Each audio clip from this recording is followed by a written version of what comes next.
오늘은 7월 24일 금요일입니다. 새벽 기도를 방금 마치고 와서 계속 진행을 하려고 합니다.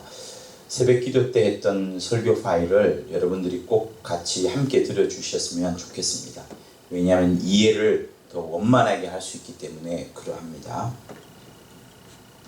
자, 룻기를 보고자 하는 것인데요. 왜냐하면 지난 환원 특강 때 이 부분을 읽을 때 저는 굉장히 감동을 받았습니다. 어떤 부분이냐면 이스라엘 집을 세운 라헬, 레아 두 사람과 같게 하시고, 그러니까 룻을 향하여서 하는 이야기가 레아와 라헬과 같게 하시고, 같게 하시고라는 단어가 있고요. 그리고 다말이 유다에게 낳아준 베레스의 집과 같게 하시고 이렇게 있습니다. 그러니까 세 사람 혹은 세 가문이 지금 이곳에서 같이 언급되는 것이기 때문에 이 세 가지 언급되는 같게 하신 이 부분을 잘 이해를 하면 우리에게 더 원만한 이해를 줄 것이고, 그래서 하나님의 뜻을 더 분명히 알 수 있지 않을까라는 생각을 해보는 겁니다. 우선은 여기 본문이 이제 룻기니까 이제 룻에 대한 이야기를 한번 여기 적어보고요. 그리고 여기는 이제 다말에 대한 이야기, 그리고 여기는 라헬 그리고 레아에 대한 이야기를 해보도록 하겠습니다. 룻, 다말, 레아, 라헬 이렇게요. 자, 그런데 이 이야기를 알기 전에 이 세 가지 다 공통점이 있고, 특별히 이 두 가지는 또한 더 큰 공통점이 있습니다. 그것은 뭔가 하면 우리가 먼저 이 룻기를 이해하려면 한 가지 제도가 알아야 되는데, 그것이 뭐냐면 이제 계대 결혼이라는 제도가 있어요. 계대 결혼. 그러니까 계속하다 할 때의 계자고요.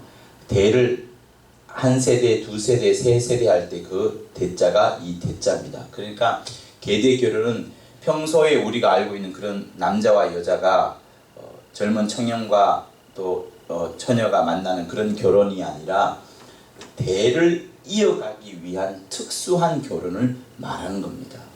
근데 이 계대 결혼을 다른 표현으로 뭐라고 말하면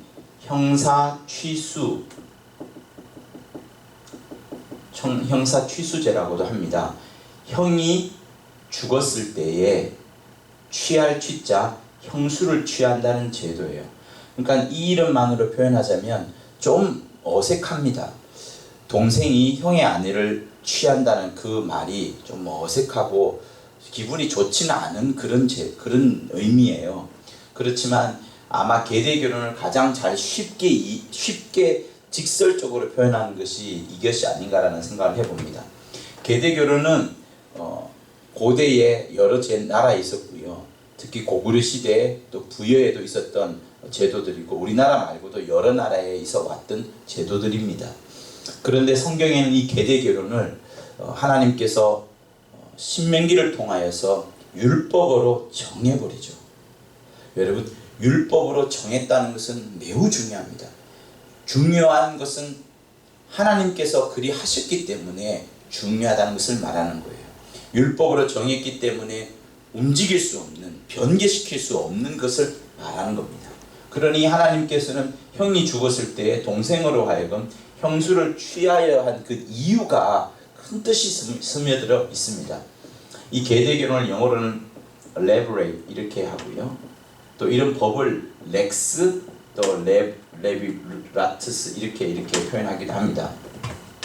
이런 어떤 법적인 제도가 있어요. 자, 계대 결혼, 형사 취수제 이렇게 얘기하는데, 이때 계대 결혼을 해주는 남자가 있습니다. 해주는 남자. 그러니까 형수에게 장가 들어주는 남자를 보통 고엘이라 그래요. 고엘. 네. 고엘이라 그러고, 이제 룻기에 보면 기업 무르는 자라고 나오죠. 기업 물어주는 자. 기업 물어주는 자는 무슨 말인가 하면, 어떤 한 가문이 땅을 잃어버렸습니다. 근데 그 땅을 자기 돈 주고 사가지고 그 산 땅을 다시 원래 그 주인에게 돌려주는 그 제도로서 이루어가는 자를 고엘이라고 그래요. 고엘. 근데 고엘을 왜 알아두냐 되냐면 이 제도가 나중에 예수의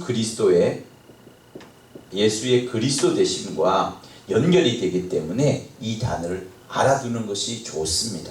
그러니까 계대결혼 속에 형사 취수제, 고엘 이런 제도가 함께 스며들어 있는 것을 알아주시면 좋겠어요. 자, 그래서 계대결혼을 이제 조금 여러분들한테 설명을 하려고 합니다. 여러분, 형의 아내를 취한다는 그 말이 우리에게 별로 좋지 않게 여겨지기도 하는데요. 아니나 다를까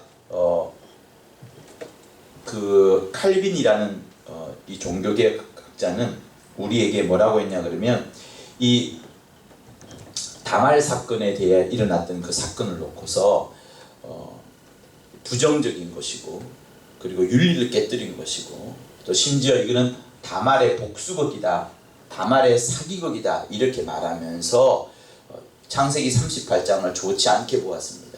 그 효과가 나쁘진 않았었어요. 왜냐하면 당시에 있었던 어떤 간음한 문제들, 성적인 문제들, 이런 윤리적인 타락 부분들을 굉장히 막아왔던 것이 사실이기 때문에 칼빈이 그렇게 했던 것들이 나쁜 것은 아닙니다만 성경의 전체적인 맥락, 하나님의 큰 뜻, 곧 메시아가 오기까지의 그 라인을, 그 연결점을 연결하는 그 부분에 있어서는 상당히 이해를 할 수 없는 그런 해석으로 갈 수밖에 없기 때문에 다말의 복수극이다, 또 윤리적인 문제다, 성적인 것이기 때문에 이것은 차라리 언급하지 않는 것이 좋겠다라는 표현들은 조금 수정할 필요가 있는 겁니다.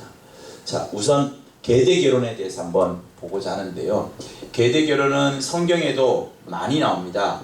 왜 많이 나오냐 하면 예를 들면 요한복음 4장에 나오는 그 사마리아인 우물가 여인 있잖아요.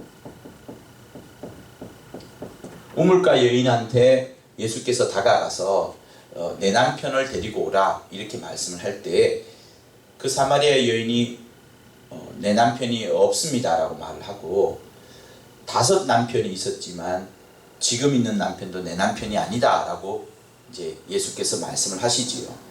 그것도 보면은 무슨 일인가 하면 남편이 5 있다 그러니까 우리는 굉장히 오해를 할 수밖에 없습니다만 이 요한복음 4장에도 말하는 그것이 5 남편이라는 부분이 계대결혼과 관련된 것이기 때문에 우리가 그 여인을 이해를 하고 예수께서 그 말씀을 하신 장면들을 이해를 하려면 이 제도를 반드시 알아야 됩니다. 그리고 이 사건과 연계해서도 함께 되는 부분들이기 때문에 계대결혼에 대해서 몰라버리면 성경의 중요한 내용을 놓쳐버리게 되고 예수께서 올라오는 또 내려가는 그 족보와 계보 라인을 이해할 수가 없기 때문에 계대결혼 그리고 아까 말했던 고엘이라는 단어는 함께 알아두시는 것이 필요합니다. 그리고 마태복음 어딘가에 보면 사두개인들과 바리새인들이 이야기를 할 때에 여러분 이런 이야기 있잖아요.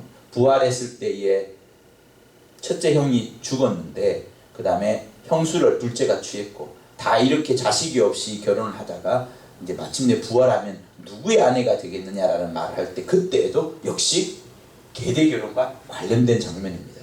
그러니까 계속해서 계대결혼에 관해서 나오고 있어요. 그러니 이 제도를 모르면은 중요한 부분을 놓치게 됩니다. 여러분은 결혼이라고 말하면 남자와 여자가 서로 사랑해서 함께 사는 것으로 생각하는데 사실은 결혼의 중요한 목적은 2 사람이 사는 것이 아니라 2 사람 사이에서 자녀가 태어나는 부분, 그래서 그 자녀를 통해서 또 다른 계보가 이어지고 가문이 형성되는 그것을 결혼의 사실 제1번의 원칙입니다. 그것이 혼인의 제1원칙이에요. 그래서 결혼만 보더라도 계대 빼고요. 결혼만 보더라도 사실은 자손을 이어가는 것인데 계대결혼하는 것은 특별히 더욱더 자손이 없기 때문에 자손을 이어가는 제도입니다. 그래서 자, 형제 5이 있었어요. 우리가 형제 5을 말하기 전에 다말 사건부터 먼저 한번 봅시다. 똑같이 이제 계대 결혼이 나오는 부분인데요. 유다와 다말 이야기는 율법 이전입니다.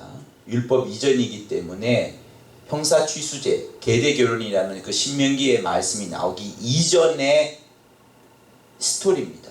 그러나 어떤 일이 벌어질 때에는 그 벌어지는 것들이 먼저 하나님께서 말씀을 하고 일이 벌어지기도 하지만 하나님께서는 일을 먼저 버리시고 그 이후에 확증하기 위하여서 말씀을 또 다시 하시기도 합니다. 그래서 11조 사건을 한번 보세요. 멜기세덱과 아브라함 사이에서 일어난 일인데 하나님께서 아브라함에게 11조를 하라고 하지 않았습니다. 그러나 아브라함의 믿음 속에 내 앞에 있는 자가 하나님을 방불케 하는 자로 거지와 같은 그런 모습의 멜기세덱이었지만 그에게 자기의 10분의 1을 드렸던 그것을 먼저 사건을 펼치시고 하나님께서 그리고 나중에 11조를 이제 명하게 되는 그런 일들이 있잖아요.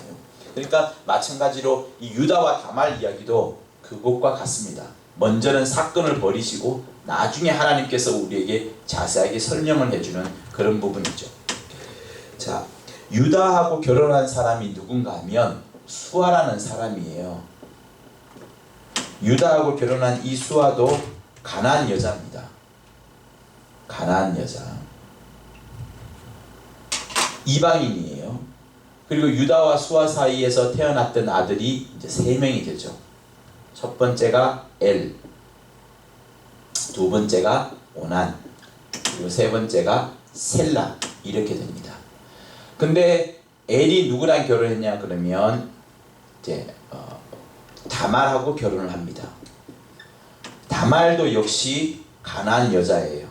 사람들은 다말도 가나안 여자고 수아도 가나안 여자이기 때문에 유다가 나쁜 사람이다, 이방인과 결혼했기 때문에 나쁜 사람이다 이런 말들을 하곤 합니다만 그것은 오히려 하나님의 의도를 모르시는 거예요. 자, 엘이 죽습니다.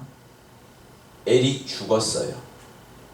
죽었으니까 이 사람 사이의 가문이 이제 끊어지는 겁니다. 이 가문이 끊어지게 되고 얘네들이 없다면 유다의 가문 역사가 다 끊어지는 겁니다. 그런데 다말에게는 당시 족장 사회라 합니다. 아브라함과 이삭과 야곱의 사회를 족장 사회라 하는데 족장 사회에서는 이런 계대결혼이라는 명칭이 나오지 않았지만 가문을 잇기 위하여서 이 다말을 딴 곳에 시집을 못 가게 합니다. 남편이 죽었지만 이 집안 내에 계속 있어야 되고 동생들이 형이 중요한 거예요. 형의 자손을 이어주는 것. 형의 자손을 이어준다는 것은 이 가문을 세워나간다는 것이고 자손이 생기게 되면 그 자손에게 재물까지 줘야 되는 그것이 이 제도인 겁니다. 왜? 신령한 가문을 이어가기 위하여서 신앙의 가문을 이어가기 위하여서 그래서 결혼도 신앙의 가문을 이어가는 거예요. 신앙을 이어가는 그것을 말하는 겁니다. 그래서 엘이 죽었고 다말은 살아있는데 이 엘의 후손을 만들기 위하여서 오난이 이제 다말에게 장가드는 겁니다.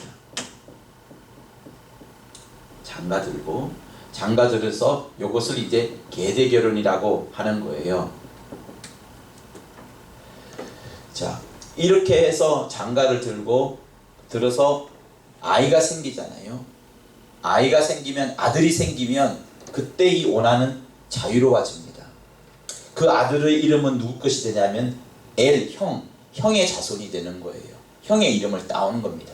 그리고 그 자손에게 뭘 주냐 그러면 계대결혼을 통하여서 첫째 자손 아들을 주고 그리고 이 아들이 가문을 이어가기 위하여서 기업 물질을 주게 됩니다. 그러니까 이 오난 입장에서 보면 사실은 굉장히 손해를 보는 겁니다. 희생을 하는 거예요. 자기 씨이지만 그 씨를 형에게 주는 것이고요. 씨만 주는 것이 아니라 물질까지 함께 줘야 되는 겁니다. 그래서 여러분 이 제도를 성적으로 보면 굉장히 타락이다라고 말하고 형의 아내를 취했으니까 좀 도덕적으로 좋지 않다라고 보는데 여러분 관계라는 부분은 사실 몇 번 일어나지 않습니다. 그리고 끝나는 겁니다. 자손이 생겨버리면 그때부터 딱 단절되는 겁니다. 그러나 그 이후에 장성하는 아들, 자기 씨이지만 자기 아들이 아니잖아요. 남의 아들입니다. 형의 아들입니다. 그리고 이 아들에게 기업을 이어가기 위하여서, 가문을 이어가기 위해서 물질을 줘야 되는 거니까 이것 역시도 굉장히 희생이 따르는 겁니다. 그러니까 아까 말했던 계대 결혼을 이루어가는 자, 기업을 물어가는 자는 여기서는 오난이 되는 거예요. 오난이 계대 결혼하는 자요 고엘이라는 그 명칭을 얻게 되는 겁니다. 근데 오난이 이거를 하기 싫어했던 거예요. 다말을 싫어했던 것이 아니라 내가 남 좋게 뭘 하냐, 형에게 왜 이런 걸 주냐. 자기는 희생과 감수, 희생과 또 손해보는 것을 싫어했던 거예요. 그것이 그러니까 계대 결혼의 오히려 특징입니다. 계대 결혼을 하지 않으려고 하는 것이지 계대 결혼을 하려고 하는 사람이 많지 않습니다. 그래서 오난은 계대 결혼을 하기 싫어해서 땅에다가 설정을 해버리고 하나님께서 이것을 악하게 보아서 오난 역시도 죽게 되죠. 그러면 남은 사람은 셀라예요. 셀라가 이렇게 다말에게 가서 결혼을 해야 되는데 아버지 입장에서 보니까 엘도 죽었어, 오난도 죽었어. 둘이 죽었으니까 겁이 나는 겁니다. 셀라까지 죽어버리면 우리 가문 완전히 망하는 것이니까 여기서 셀라가 또 나이가 어리기도 하니까 다말에게 아직 때가 안 됐으니까 너가 기다려라 이렇게 말을 하게 됩니다. 근데 다말은 여기서 자기가 속았다는 것을 인지하게 되죠. 아, 아버지께서 이 시댁에서 셀라를 나에게 주지 않겠구나. 그러면 나는 결국에는 내 남편 엘의 후손이 없어지게 되고 우리 후손이 멸절할 수 있겠구나 라는 그런 마음을 갖게 되는 겁니다. 그러니까 다말 입장에서 보면 아버지와 시아버지와 간음하기 위하여서 창녀의 분장을 하고서 아버지를 속인 것, 행위로서는 아버지를 속인 것이 맞겠지만 실상은 뭐예요? 이 가문을 이어나가기 위한 다말의 전략이었던 겁니다. 그래서 그것을 하나님께서는 창세기 38장에 일부러 집어넣어 놓으신 거예요. 우리 눈에는 그것이 합당하게 보이지 않지만 이 사건을 연결해서 보고 다윗의 가문이 세워지고 그 가문을 통하여서 예수 그리스도께서 오신 큰 여정을 본다 그러면, 그 약속의 여정을 본다 그러면 이 사건이 이해가 되어가는 겁니다. 그리고 계대 결혼이 왜 필요한지가 이제 알게 되는 거죠.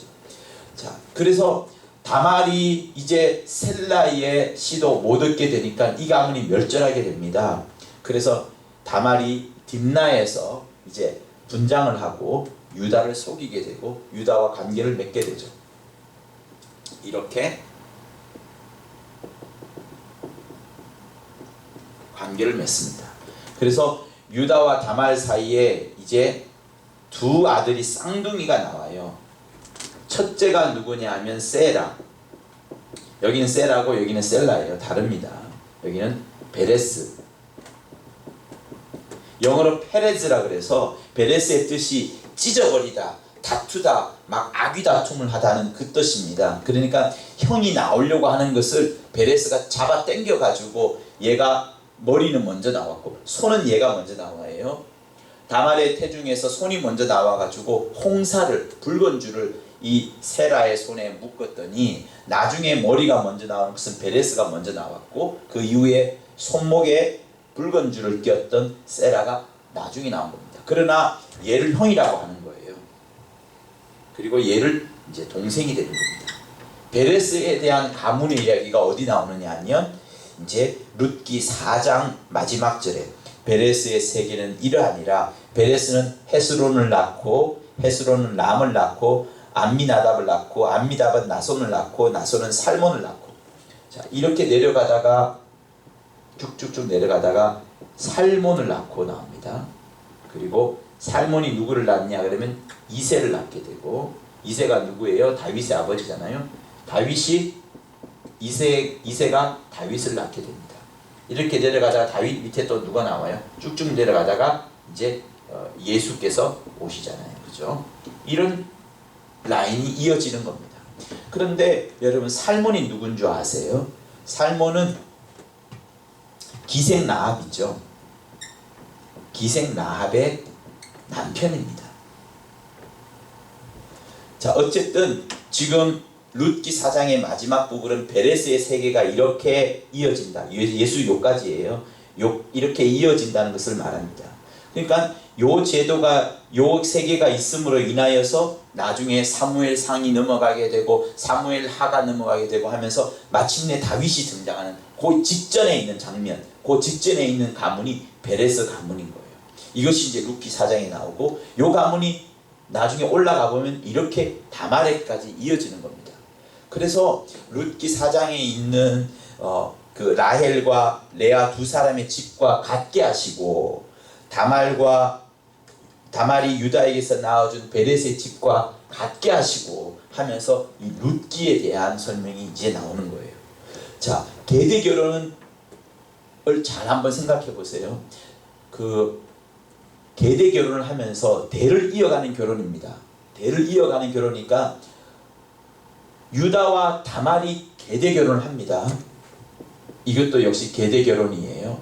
계대 결혼은 친족 중에 가장 가까운 사람이 합니다. 왜? 다른 사람이 전혀 친족이 아닌 사람이 이런 기업이나 물질을 줄 헌신을 하지 않습니다. 손해볼 생각 없어요. 성적으로 악하게 생각한다 그러면 자식을 주는 것은 할 수 있겠습니다. 씨를 뿌리는 그런 짓이니까. 그러나 기업 물질을 주는 부분이 적지 않습니다. 어마어마하게 좋아야 됩니다. 룻기에도 땅을 사서 주지 않습니까? 그러니까 이 손해보기 싫기 때문에 계대 결혼 자체가 먼 친족과는, 굉장히 먼 친족과는 이루어지지 않고 가까운 친족 사이에서 이루어지고, 특별히 이제 한 부모 아래서 유다와 부모 아래에 있는 자식들이 형에게 이제 장가가는 이런 구조가 형성되는 거예요. 그런데 이 자식이 없죠. 이 자식이 죽었죠. 셀라는 안 줄려 하니까 다말의 입장에서는 그나마 가까운 사람이 유다가 되는 겁니다. 그리고 유다를 또 유혹하려 했던 것이 아니라, 누군가가 말하기를 유다가 딥나에 내려가서 뭘 한다더라, 양털 깎는 뭐 한다더라 이렇게 하니까 그때 다말 속에서 아이디어가 올라왔던 거죠. 아, 내가 이렇게 해서 내 남편의 기업과 이름을 이어갈 수 있겠다라는 생각이 들었던 것이고, 그때 이제 그런 딥나에서 결정을 하는 거죠. 어쨌든 이런 과정을 통하여서 유다가 다말과 계대 결혼을 하게 됩니다. 그러면 이 둘 사이에서 세라와 베레스가 나타났어요. 그죠? 세라와 베레스가 나타났는데, 법적으로 하자면 계대 결혼의 그 율법에 의하면, 신명기에 의하면 이 계대 결혼을 통하여서 누구의 자식이 되는 거예요? 유다의 자식이 되는 거예요? 엘의 자식이 되는 겁니까? 형의 기업을 물어주는 것이니까 엘의 자식이 되는 거예요. 그러니까 유다의 손자가 맞는 거죠. 유다와 다말이 계대 결혼을 했지만, 유다의 씨라고 법적으로는 하지 않는 겁니다. 그러니까 여기서 중요한 거니까 잘 들어보세요. 계대 결혼을 통하여서 법적으로는 어떻게 되느냐? 율법으로는 의하면 어떻게 되냐면, 이것은 형의 아들이 되는 것이고요. 그리고 법적이 아니라 씨로 하자면, 생물적으로 하자면, 생물학적으로 하자면 누구의 아들이 되냐면 유다 시부의 아들이 되는 겁니다. 우리 인식은 이게 가깝겠죠. 생물학적으로 그러니까 유다의 아들이 가까울 겁니다. 그러나 하나님이 말씀하시는 그 신명기의 법적으로는 엘의 아들이 되는 거예요. 다시 말하면, 법적으로 말하면 이 세라와 베레스는 유다의 아들이 아니라 유다의 손자가 되는 거죠. 그죠? 곧 유다의 손자가 되는 겁니다. 하나님은 신명기를 통하여서, 율법을 통하여서 원했던 것은 법적으로는 유다의 손자가 되는 것을 명하셨고, 그러나 생물학적으로는 뭐냐면 유다의 자녀가 되는 겁니다. 여러분, 이 부분을 잘 아셔야 돼요. 정말 잘 아셔야 됩니다. 나중에 설명이 또 들어갑니다. 법적으로는 형의 아들이에요. 형의 씨를 갖는 거니까. 그래서 이제 다말 사이에서 다말 사이에서 유다와 다말 사이에서 세라와 베레스가 태어났지만 요시는 어디로 가느냐? 요렇게 이전이 되는 겁니다. 유다 속에 있는 것이 아니라 요렇게 이전이 되는 거예요. 만약에 오난이 다말과 결혼해서 아이를 낳았다. 그러면 오난의 자식이 아니라 엘의 자식이 되는 것이고, 오난과 다말 사이의 관계는 그렇게 형성이 되는 겁니다. 자, 요 장면을 아시겠죠? 그러면 여기서 이제 다말 사건은 제가 한번 이제 지워보도록 할게요. 그리고 이제 우리가 생각해야 될 부분은 이제 룻기가 나옵니다. 룻기에는 이제 나오미가 나오고요. 그리고 남편 엘리멜렉이 나오죠. 그리고 룻과 엘리멜렉의 자녀인 두 아들이 이제 나옵니다. 두 아들이 나오면서 이제 계대 결혼이 또다시 이제 설명이 될 부분들이 있죠. 여러분, 계대 결혼이 왜 중요하냐면 이스라엘 사람들은 명절날 계대 결혼이 잔뜩 들어가 있는 이 룻기에 대해서 계속해서 낭송을 합니다. 매번 낭송을 해요. 명절이 올 때마다. 그래서 룻기를 이해하면서 다말을 이해하고 유다를 이해하고 여기 있던 라헬과 레아를 입력하고, 라헬과 레아를 통해서 어떤 가문이 펼쳐져요? 이스라엘 가문이 펼쳐지잖아요. 그러니까 그 하나의 키워드로서 룻기를 잘 읽고 또 낭송을 해주곤 합니다. 자, 이제 룻기를 보도록 할게요. 먼저 여러분이 생각하는 것은 나오미, 여자로서의 나오미가 있습니다. 그리고 나오미의 남편이 이제 엘리멜렉이에요.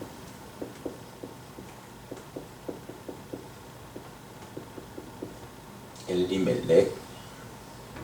이들이 예루살렘 베들레헴에서 이제 벌이가 좋지 않았나 봅니다. 그래서 이 가정이 이제 어디로 가느냐 하면 모압 지방으로 갑니다. 모압 지방은 유대인들이 가지 말아야 될 땅이었죠. 율법에서도 가지 말라라고 말하고 있고, 근데 이 사람들은 이제 갑니다. 가서 두 아들을 데리고 가죠.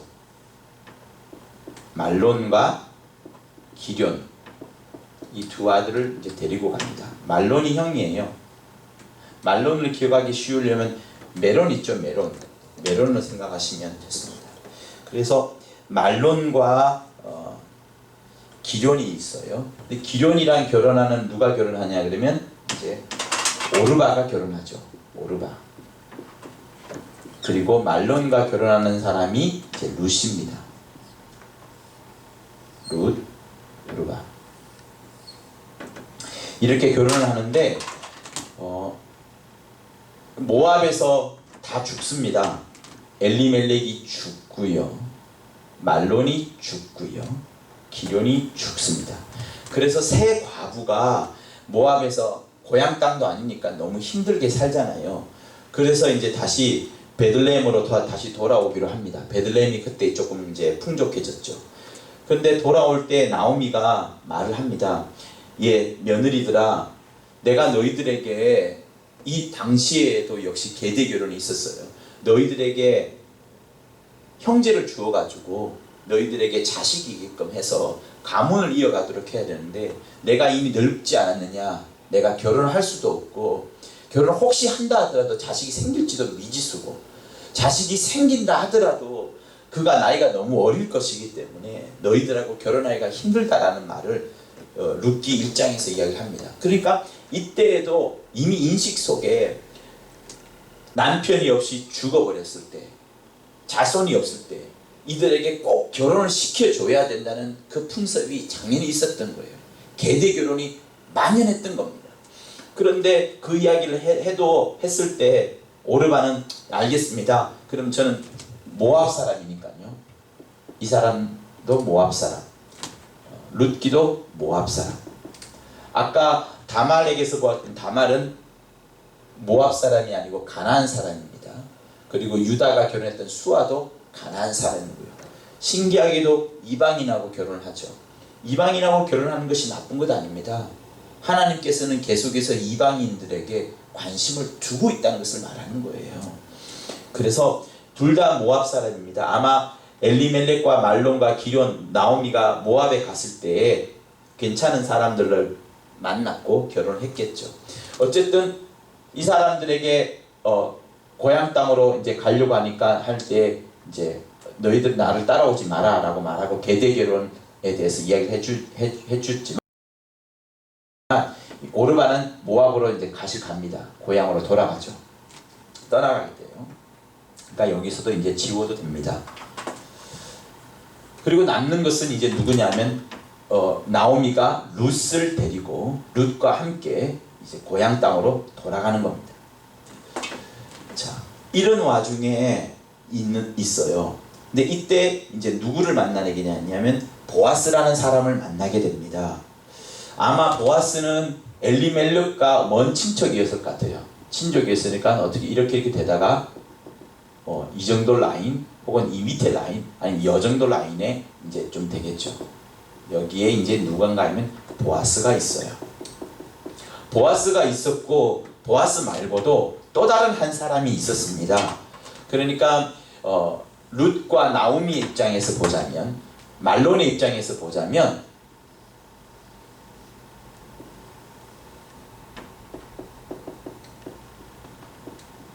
킨즈맨이라고 해요. 보통 이제 그 가까운 친족을 킨즈맨이라고 하는데 보아스보다 더 가까운, 룻과 결혼할 수 있는 더 가까운 사람으로서 한 사람이 있었습니다. 룻기 3장에.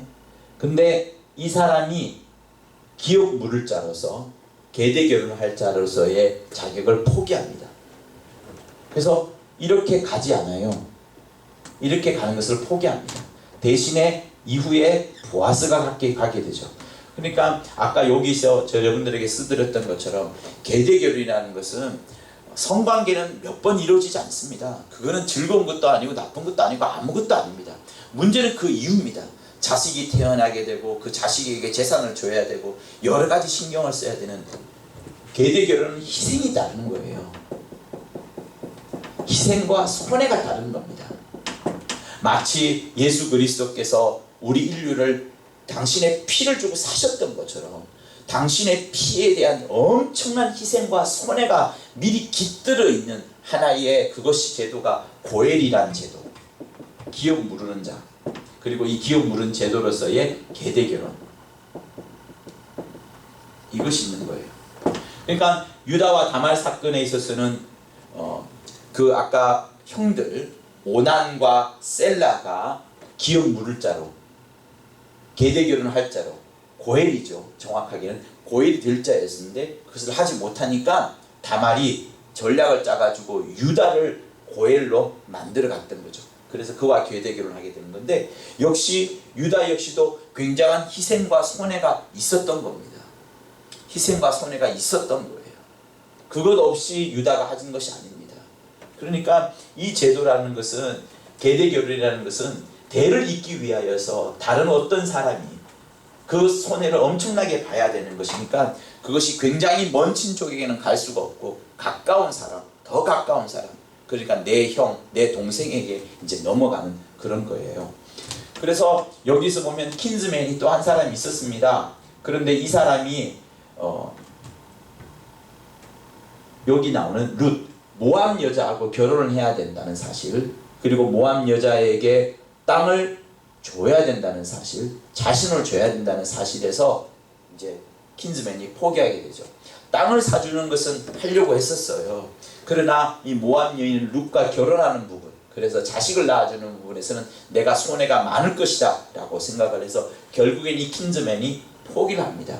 그래서 결국에는 보아스가 결혼하죠. 이 킨즈맨은 뭘 안 했어요? 손해를 보기 싫어했던 겁니다. 내가 왜 손해보냐? 내가 왜 희생하냐? 여러분, 손해와 희생을 감당하려면 뭐가 있어야 됩니까? 그 사람을 사랑을 해야 되는 거예요. 예수 그리스도께서 손해를 보시고 하나님께서 그 아들을 우리에게 주심으로 희생하셔서 우리를 사신 겁니다.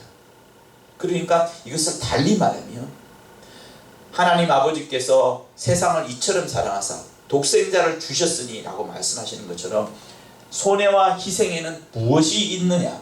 손해와 희생을 하는 이유가 뭐냐? 너희를 사랑하기 때문에, 정말로 사랑하기 때문에 손해와 희생을 하는 겁니다. 그죠?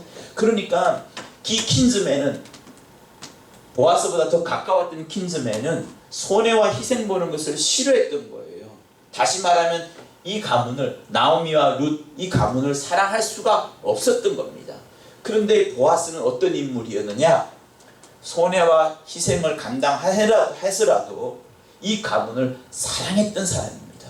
그래서 룻기를 자세히 보면은 보아스의 밭에 룻이 이제 떨어진 알곡을 주우러 오죠. 나랄들 주우러 올 때 굉장히 호의를 베풉니다. 종들에게 가서 물도 먹으라 하고 이 룻을 굉장히 아껴요. 이 아끼는 장면을 보고서 나오미가 룻이 참 저렇게 사랑 많이 받으니 좋겠구나 라고 생각을 했다가 가만 따져보니까 보아스가 먼 친척인 거예요. 그런데 그 사이에 누가 있냐? 킨즈맨이 있는 겁니다. 더 가까운 친족이 있는 거예요. 그래서 고엘이 되려면, 기업 물을 자로서 고엘이 되려면 손해와 희생 볼 자로 고엘로서 결혼을 하려면 이 킨즈맨이 먼저 해야 되는 겁니다. 그래서 보아스가 킨즈맨을 찾아가서 이러저 하니까 너 진짜 손해 볼래? 했는데 난 손해 안 보겠어 했던 것이 킨즈맨이에요. 그런데 보아스는 어떻게 해요? 손해와 희생을 감수합니다. 다시 말하면 사랑이 있었던 거죠. 나오미를 잘 섬기고자 하는 사랑, 늙었지만, 그리고 룻을 보호하려는 그 마음, 그리고 이 가문을 이어주려는 마음이 있는 거예요. 자, 계속 들어보세요. 그래서 이 킨즈맨은 포기하게 되고 보아스와 룻이 결혼을 이제 하게 됩니다. 보아스와 룻이 결혼을 하면서 이제 그 계대 결혼 사이에서 이제 일이 펼쳐지는 거죠. 보아스와 룻이 결혼을 합니다. 그러면 이 아래에서 이제 자식이 태어나잖아요. 자, 자식이 태어나면 이 계대 결혼을 통하여서 자식이 태어나면 이제 누구의 아들이 되느냐 하면 그것이 중요합니다. 여러분들은 한번 보세요. 보아스와 룻 사이에서 자식이 태어났습니다. 그러면 이 자식은 누구 자식이 되는 거예요? 계대 결혼에 의하면, 법적으로 하자면, 아까 여기에 제가 여러분 썼던 것처럼, 다말 경우에 썼던 것처럼 법적으로 하자면 보아스와 룻 사이에서 낳았던 아들은 말론. 왜? 룻의 원래 남편이 말론이니까 법적으로 하자면, 계대 결혼에 의하면 말론의 아들이 됩니다. 잘 들어보세요. 잘 들어보셔야 돼요. 법적으로 하면 말론의 아들인데 생물학적으로는 바이올로지컬, 생물학적으로는 뭐가 됩니까? 생물학적으로는 누구의 아들인가 하면 보아스의 유전자가 있기 때문에 보아스의 아들이 되는 거예요. 그죠? 여러분 헷갈리죠? 아니 그냥 생물학적으로 하면 간단한데 뭘 또 법적으로 하냐? 여러분 율법이 있는 것은 하나님께서 어떤 뜻이 있습니다. 하나님의 계획이 있으십니다. 이스라엘 온 공동체를 하나님의 뜻 가운데 묶어두기 위한 하나님의 위대한 장치인 거예요. 하나님이 법이라면 법대로 믿어주고 그대로 따르는 것이 필요합니다. 그러니까 보아스가 룻과 계대 결혼을 하여서, 정상적인 결혼은 룻과 말론이 한 겁니다. 그죠? 그러나 계대 결혼을 통하여서는 보아스와 룻이 계대 결혼을 하면서 생긴 이 자식은 말론의 자식인 것이 법적으로는 맞는 거예요. 그래서 여기서 딱 떼어져서 일로 가야 되는 것이 맞죠. 그렇죠? 그런데 여러분 한번 보세요. 성경에 우리가 알겠던 룻기에는 이런 말이 있습니다. 나오미가 아기를 취하여 품에 품고 그의 양육자가 되니, 나오미가 어린 아이들을 이제 잘 키워주는 겁니다. 그 이웃 여인들이 그에게 이름을 주되 나오미가 아들을 낳았다 하여 그 이름을 오벳이라 했는데, 이렇게 나옵니다. 그러니까 이 동네 사람들이 나오미가 아들을 낳았다 이렇게 말하면서 오벳이라 이름을 부어줍니다. 그러면 이게 나오미 아들이냐? 그게 아니고요. 왜 우리가 결혼을 하면서 자식 낳으면 아유 할머니가 됐지만 아들 봤네 하는 것처럼 그 의미를 말하는 거예요. 나오미는 늘 자기를 시녀 룻도 마찬가지고요. 자기를 굉장히 낮추었습니다. 낮추었죠. 모압 땅에서 망한 다음에 돌아올 때도 자기 이름을 마라라고 말하면서 굉장히 부정적인 이름을 자기에 갖다 부었어요. 그만큼 마음이 낮아졌던 자이기 때문에 이 보아스와 룻 사이에 자식이 태어났는데 그 태어난 이름을 무엇이라고 했냐면 오벳이라 이름을 한 겁니다. 오벳의 뜻은 종이라는 뜻이에요. 보세요. 분명히 보아스와 룻이 결혼을 했습니다. 그런데 누가 관여하냐 그러면 나오미가 관여하는 거예요. 왜? 법적으로는 나오미의 후손이기 때문에, 곧 말론의 아들이기 때문에 법적으로는 말론에게 주어지는 겁니다. 법적으로는. 그러나 생물학적으로는 보아스의 유전자가 이 속에 있는 거예요. 그죠? 생물학적으로는. 그러니까 이 말론의 아들이냐 보아스의 아들이냐 이것을 갖고 막 싸울 수도 있고 다툴 수도 있어요. 후손 내려갔을 때 또 다툴 수도 있겠죠. 아, 씨는 보아스 아니냐, 유전자는 보아스 아니냐, 법적으로는 율법으로는 말론이 아니냐, 이렇게 다툴 수도 있습니다. 이런 약간의 혼동과 경쟁이 일어날 수 있는 구조를 하나님께서 그대로 두고 있으신 거예요. 자, 이렇게 됐는데 보아스와 룻 사이에 오벳이 태어났는데 이 오벳은 결국 누구의 아들이라고요? 말론의 아들입니다. 이렇게 일단은 계대 결혼이 여러분이 이제 정리가 됐으면 좋겠어요. 정리가 됐으면 좋겠는데 우리가 읽었던 이 룻기 사정에 보면은 이렇게 쭉 내려오면서 오벳이라 하였는데 그는 다윗의 아비인 이새의 아비였더라, 이렇게 나오죠.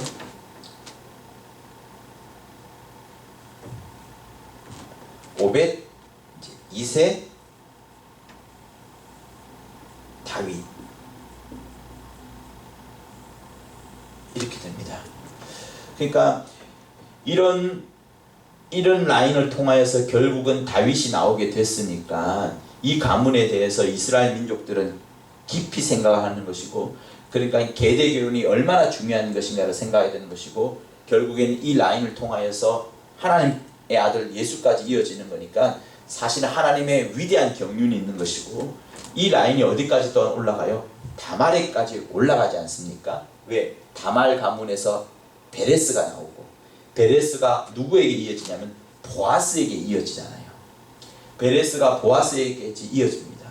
그러니 유다와 다말, 베레스 쭉 이어가다가 보아스에서 이어가다가 다윗이 나오는데, 보세요. 잘 들어보세요. 여기서 말론의 이야기는 사라집니다. 오벳이 태어났을 때는 나오미가 많이 이에게 관여해주고 사랑하여주고 아껴주고 하지만 먼 미래로 돌아가 버리면 결국 보아스만 남습니다. 그러니까 사람들이 생각할 때에 그리고 이 가문에 의할 때에 결국 이 사람들이 기억하는 것은 보아스의 라인을 기억을 하는 거예요. 족보에도 보아스의 라인이 나오죠. 마태복음에도 역시 보아스의 라인이 나옵니다.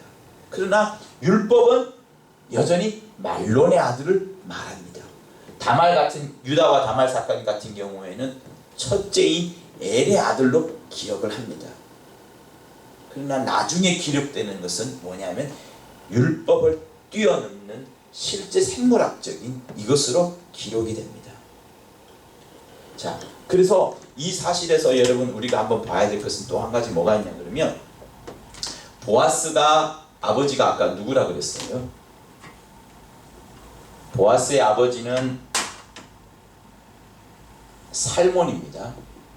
살몬이고, 살몬에 이렇게 올라가다 보면 이제 베레스가 나오죠. 베레스의 부모가 이제 아까 유다와 다말 이렇게 이어지게 되고, 법적으로는 엘의 아들이 되는 것이고, 법적으로는 유다의 손자가 되는 것이고, 생물학적으로는 유다의 자식이 되는 거죠. 자, 베레스 이렇게 이어오다가 살몬이 있습니다. 살몬의 부인이 누군가 하면 기생 라합이에요. 여러분 기생 라합 알죠? 이 사람 이방인입니다. 그러니까 보아스의 입장에서 보면 잘 들어보세요. 보아스의 엄마가 누구냐 하면 기생 라합인 거예요. 이방인입니다. 그러니 여러분 보아스를 한번 생각해 보세요. 보아스가 룻을 눈여겨받지 않을 수가 없어요. 룻이 이방인이고 모함 여자입니다. 자기 엄마 기생 라합 이방인이에요. 이방인이니까 자기 엄마가 기생이었고 이스라엘 민족을 정탐꾼을 붙잡아주고 그들을 살려주었지만 사람들의 눈에는 이 기생 라합을 좋지 않게 볼 수도 있습니다. 그게 사회적 약자라고 우리는 표현을 하잖아요. 그러니까 보아스는 그런 사람들의 여러 눈총 가운데서 살아왔는데 그런 긍휼한 마음, 그런 다져진 마음, 성품이 이제 다져졌죠.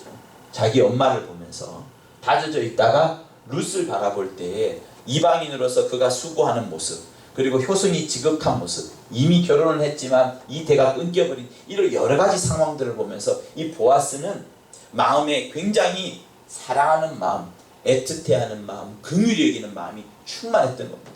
그래서 이 킨즈맨은 손해보기를 싫어했지만 보아스는 손해보더라도 희생을 하더라도 내가 룻과 결혼하리라는 마음을 갖게 되었고 그런 마음에서 손해와 희생을 보았고 룻을 사랑해 주었던 겁니다. 마치 여러분 그것도 뭐와 같지 않아요? 예수께서 우리 인류를 사랑하는 모습과 거의 비슷하지 않습니까? 그러니까 이 보아스는 기업 물을 자로서 고엘로서의 역할을 잘하는 겁니다. 그 영향을 누구한테 받았느냐? 기생 라합, 정말 믿음의 여자라 할 수 있는 히브리서에도 나올 만큼의 이방인이었지만 믿음을 보여주는 그 엄마에게서 영향을 받았던 거예요. 굉장한 모성을 신앙으로 이어받았던 거죠. 그래서 보아스와 룻이 결혼하게 되는데, 자 그렇다고 보면 보아스와 룻의 자식, 이 자식의 입장에서의 할머니는 누가 되는 거예요? 오벳이 볼 때에는 룻이 엄마고 오벳이 볼 때에는 기생 라합이 엄마일 수 있습니다. 보아스는 어떤 라인으로 엄마가 돼요? 아빠의 라인이니까 할머니가 되죠.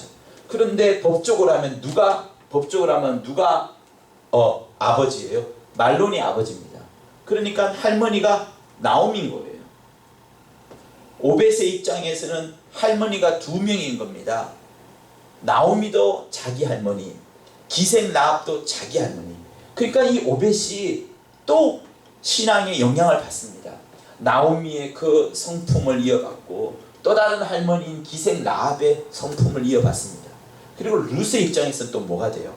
룻의 입장에서는 시어머니가 어떻게 됩니까? 시어머니가 둘인 거예요. 첫 번째 정상적인 결혼했던 말론의 어머니 나오미도 시어머니고, 룻이 보아스와 결혼했으니까 계대 결혼했으니까 보아스의 어머니인 기생 라합도 시어머니가 되는 겁니다. 그러니까 이런 복잡하지만은 오히려 신앙적으로는 굉장히 도움을 주는 그 가정 아래서 태어났으니까 오벳, 이셋, 다윗에까지 이어지는 놀라운 믿음의 가문이 펼쳐지는 겁니다.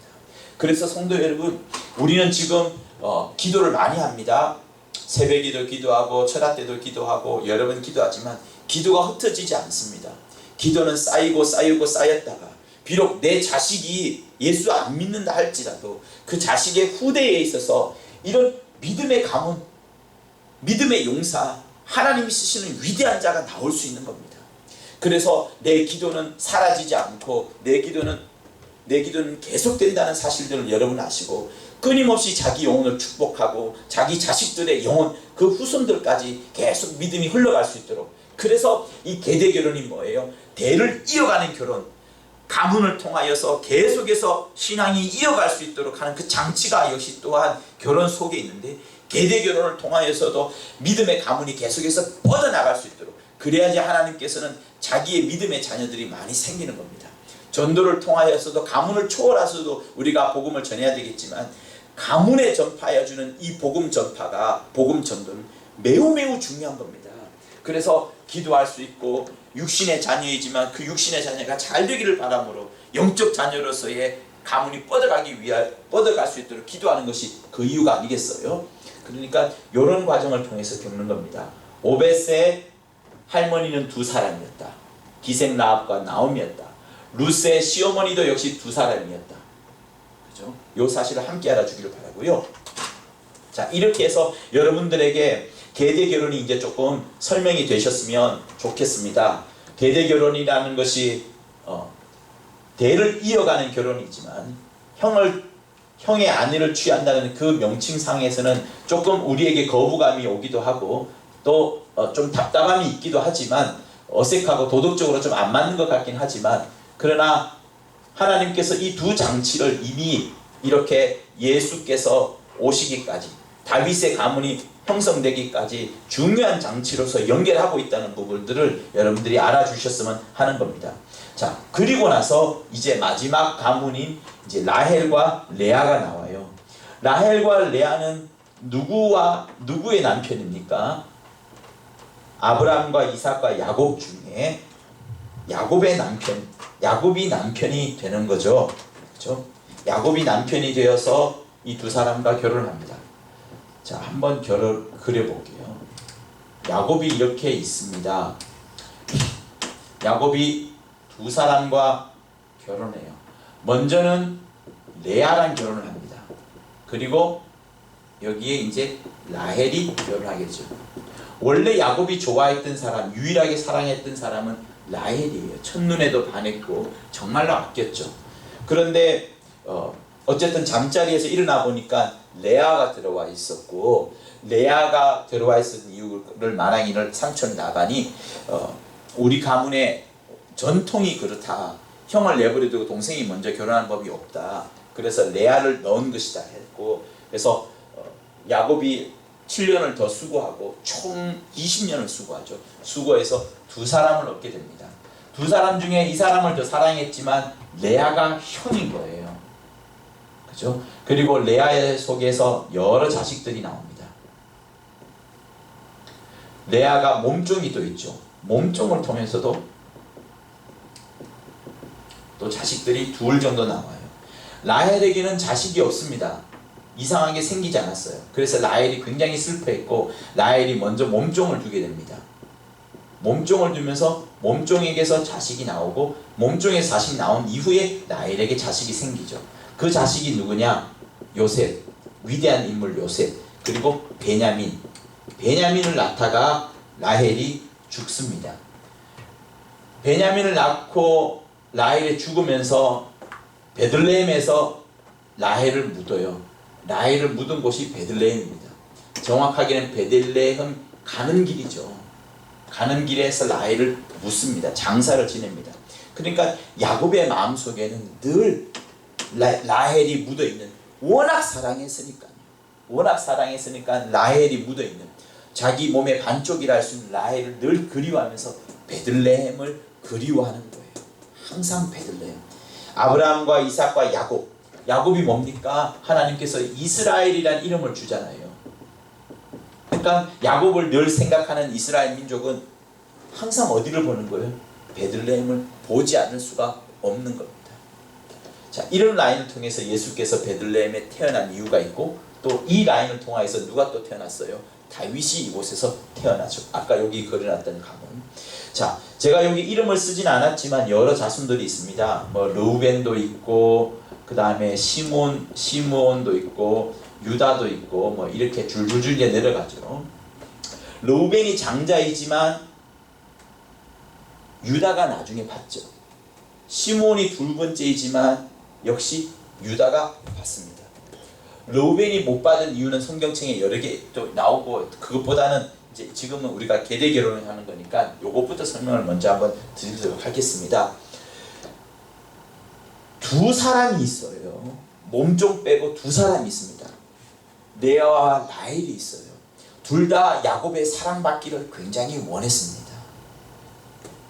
아브라함과 이삭과 야곱은 족장 시대로서 율법이 있기 전에 어떤 믿음의 그 형태를 이루어가는 중요한 장치를 하나님께서 사건을 통해서 일으키시는데, 아브라함 부인 1명, 이삭 부인 1명이었는데 야곱에게는 2명이 있습니다. 아브라함과 이삭은 싸우지 않았을 거예요. 그죠? 근데 정실 부인으로서 레아와 라헬이 있습니다. 두 사람은 싸울 수밖에 없는 구조예요. 자식을 또한 많이 낳습니다. 이상하게도 레아가 더 많이 낳았어요. 사랑은 라헬을 더 많이 했지만 레아가 더 많이 자식을 낳습니다. 그러니까 힘으로 따지자면 이쪽이 더 힘이 세죠. 나중에 요셉이 형들에게 미움을 받아가지고 구덩이에 들어가서 죽을 뻔하다가 아라비아 상인이 건져주어서 애굽으로 팔려나갑니다. 그러니까 왜 그랬느냐? 형들이 잔뜩해요. 힘 있는 형들이 잔뜩 있으니까 요셉은 까불지도 못합니다. 요셉이 좋은 꿈 꿨다, 해와 달이 별들이 자기한테 절한다, 뭐 이런 꿈을 이야기해줘 봤지만 형들은 오히려 그것을 질투하고 미워하는 것이 이 사건인 겁니다. 있는 거예요.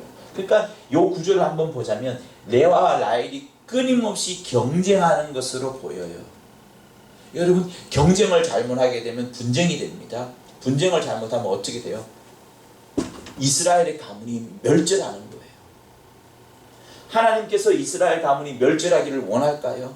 그러지 않을 겁니다. 멸절하지 않고 이스라엘 가문이 뻗어나가기를 원할 겁니다. 그래서 이스라엘 가문이 어디까지 뻗어나가야 돼요? 예루살렘에 이를 때까지, 곧 예수가 태어나셔서 예수께서 십자가에 죽을 때까지 이 이스라엘 가문만 하나님은 계속해서 보시는 거예요. 가나안 땅으로 점령하라, 이곳으로 가라, 이거 해라. 계속 그렇게 이스라엘 가문을, 집안을 보는 겁니다. 왜? 그를 통하여서 신앙을 전수하기 위하여서. 그래서 이 가문이 잘 되기를 원하는데 중요한 것은 지금 핵심 인물이 두 사람이 있는 거예요. 레아와 라헬. 이 두 사람이 싸우는 구조 같은데 사실은 싸웠을 수도 있고 안 싸웠을 수도 있습니다. 그런데 우리가 이 본문으로 처음 다시 돌아갑니다. 돌아가 보면 이런 말을 해요. 보아스가 장로들에게 이렇게 말을 하죠. 내가 엘리멜렉과 기럯과 말론에게 있었던 모든 것을 나오미의 손에서 산 일을 너희가 오늘날 증인이 되었다. 그러니까 아까 여기 그랬던 것처럼 루스의 가문에 있는 좋은 일을 계대 결혼에 그 기업 물을 자라서 보아스가 땅도 사주고 했다. 이것을 이제 사람들한테 선포하는 겁니다. 그리고 모압 여인 룻도 아내로 취하였다. 이곳에 여러분들이 증인이다. 이렇게 말합니다. 그리고 나서 사람들이 이렇게 말을 해요. 백성과 장로들이 또다시 고백을 합니다. 큰 소리로. 여호와께서 내 집에 들어가는 여인으로, 곧 룻을 말하는 것이에요. 룻으로 하여금 이스라엘 집을 세운 라헬, 레아 두 사람과 같게 하시고. 자, 여기서 이제 같게 하시고의 의미가 들어갑니다. 저는 개인적으로 같게, 뭐뭐처럼 이런 것을 되게 좋아해요.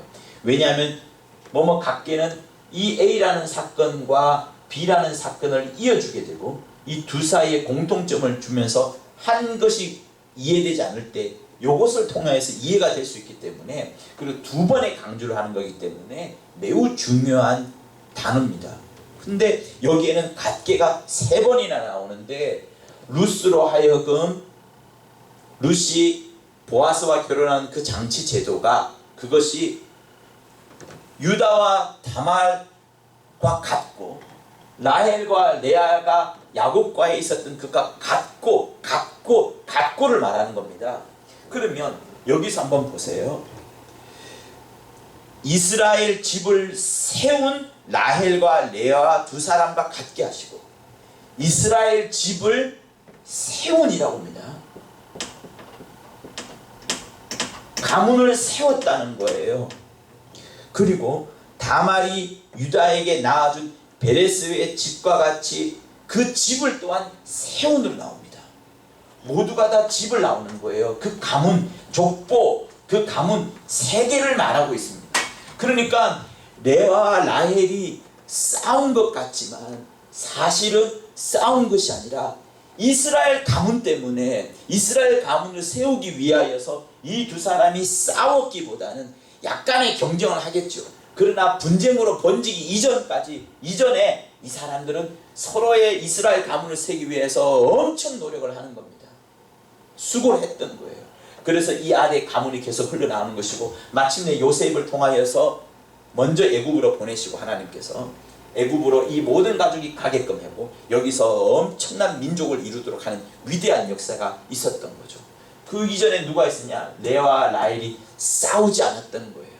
레아와 라헬 여인처럼 그죠? 여인처럼. 이 둘이 뭘 했는데요? 이스라엘 가문을 세우려고, 신앙의 가문, 믿음의 가문을 세우려고 라헬이 레아가 서로 협력했던 것처럼, 여러분 둘이 다툴 수 있습니다. 어떻게 다투느냐? 야 라헬, 누가 날 더 사랑하는데?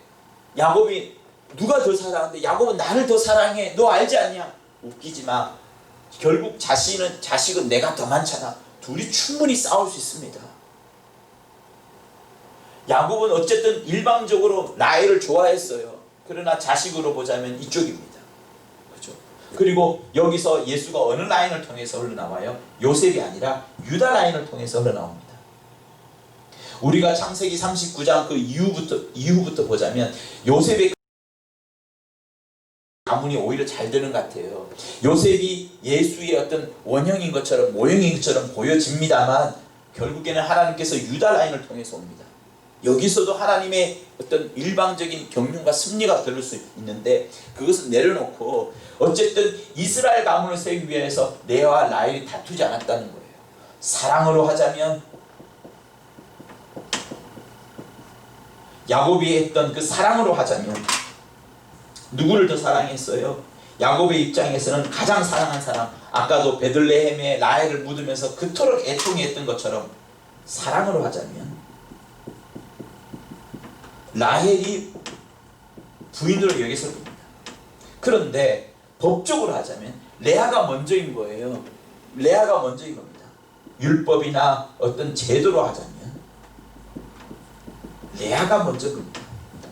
자, 사람들은 사랑으로 하자, 법과 제도로 하자, 다툴 겁니다. 다툴 수도 있고요. 그런데 이 사람들이 다투지 않았어요. 왜 다투지 않았느냐? 룻기는 다투지 않았다고 말합니다. 무엇을 위하여서? 이스라엘 가문을 세우기 위하여서, 신앙의 가문을 세우기 위하여서, 신앙의 가문을 이어가기 위하여서 두 사람이 다투지 않았다는 거예요. 법과 사랑이 다투지 않았다는 것을 말하는 겁니다. 그러면 이 사건을 한번 딱 보면 이제 누가 나오느냐? 다말이 나옵니다. 여러분, 다말 사건에서, 유다와 다말 사건에서 자식이 생깁니다. 유다와 다말 사이에서 베레스가 생기잖아요. 베레스가 생기고 베레스 밑에 보아스가 있고, 보아스 밑에 이제 그 오벳이 나오고, 뭐 이제 다윗이 이렇게 나오죠. 자, 요것은 지워볼게요. 이렇게 이어집니다. 유다와 다말 사이에 베레스가 태어나는데, 베레스가 원래 법적으로 하자면 베레스가 누구의 아들이에요? 법적으로 하자면 아까 아까 법적으로 하자면 다말의 남편 엘, 그죠? 엘의 아들이 됩니다. 그러나 유전자로 하자면 생물학적으로 하자면 누구의 아들이냐면 다 유다의 아들이 됩니다. 복잡하지만 복잡하지 않아요. 잘 이해를 하다 보면. 법적으로 하자면, 계대교리라는 그 신명기 법적으로 하자면 엘의 아들인데, 유전자로 하자면, 생물학적으로 하자면 유다의 아들이 됩니다. 그런데 여러분, 족보상에는 누구의 이름이 나와요? 엘이 나오지 않습니다. 엘이 나오지 않고 유다가 나오는 거예요. 유다와 다말이 예수의 족보에 나오는 겁니다. 그러면 여러분 한번 생각해 보세요. 법적으로 하자, 신명기로 하자, 율법으로 하자면 엘이 맞습니다. 유전자로 하자, 유다가 맞습니다. 이 둘이 싸웠냐는 거예요. 만약에 유다와 다말 사건에서 율법과 이것이 싸웠다 그러면 아마 유다의 가문은 흩어졌을 겁니다. 싸우지 않았어요. 서로 조화를 이루었고, 경쟁은 했겠지만 서로 조화를 이루었고, 서로 하나 되려고 했었고, 무엇 때문에? 유다의 가문을 이어가기 위하여서, 마치 이쪽에 이스라엘의 신앙의 가문을 세우기 위하여서 레아와 라헬이 싸우지 않았던 것같이처럼 여기서도 엘의 아들이냐 유다의 아들이냐 다툴 필요가 없다는 겁니다. 시어머니가 누구냐 할아버지가 누구냐 다툴 필요가 없다는 겁니다. 무엇 때문에? 가문을 세워나가는 것이 더 중요하다. 신앙을 세워가는 것이 더 중요했기 때문에 율법과 이것이 다투지 않는 겁니다. 자, 그리고 이 가문 잠깐 보세요. 룻과 보아스가 태어나잖아요. 보아스 사이에서 오벳이 태어납니다. 오벳이 누구의 아들이냐? 이 문제가 있었잖아요. 보아스의 아들인 것은 유전자로서 맞습니다. 그죠? 자, 근데 법적으로는 누구 아들이에요? 아까 말했던 말론의 아들입니다. 그리고 나오미 쪽입니다. 그죠? 나오미 쪽이에요. 근데 율법이 아니라 실제로 계보상에 기록된 모습, 그리고 유전자로 보거나 생물학적으로 보면 보아스의 이름이 나옵니다. 그죠? 그래서 계보상에 의하면 보아스의 아들이 됩니다. 그리고 시어머니가 누가 돼요? 기생 라합이 되는 겁니다. 자, 나오미와 기생 라합은 둘 다 믿음이 좋아요. 라합이 더 뛰어날 수도 있겠죠. 그죠? 근데 둘이가 싸우지 않습니다. 네 아들이다 내 아들이다 싸우지 않습니다. 싸웠더라면 이 가문 또 끊어질 수도 있어요. 근데 싸우지 않습니다. 오히려 조화를 이룹니다.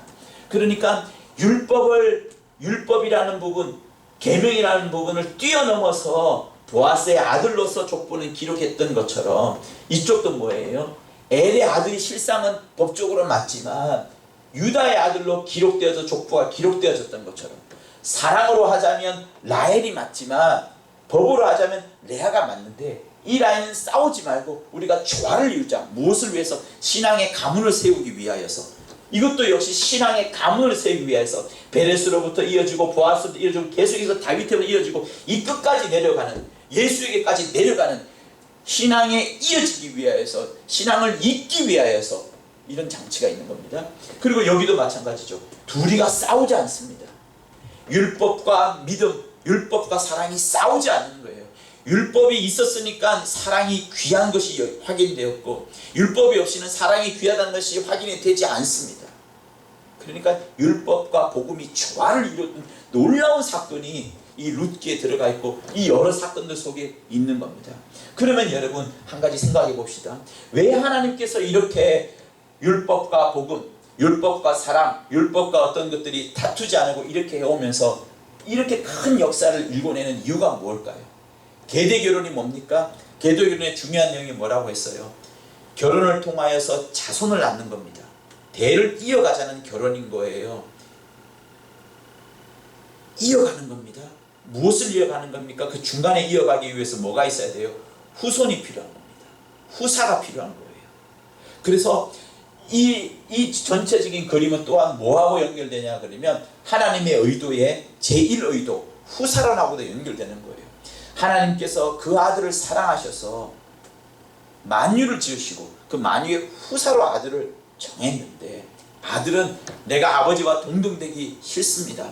공동보자 내가 사양합니다. 정말 저는 겸허하게 아버지보다 더 낮아진 자임을, 아버지의 계명을 듣는 자임을, 아버지께 순종하고 복종하는 자임을 나타내기 위하여서 예수가 생각했던 장치는 내가 죽음을 맛보겠습니다. 하늘에도 죽음이 없어요. 아버지 품에도 죽음이 없어요. 죽음이라는 것은 이 음부를 만들어야만 죽음이 있는 것인데, 이 음부를 오셔서 죽기로 하시면서 아버지만이 최고 높으시다. 그리고 예수 안에는 아무런 생명이 없습니다. 십자가에 달려 죽으실 때에 아무런 생명이 없이 완전히 죽은 거예요.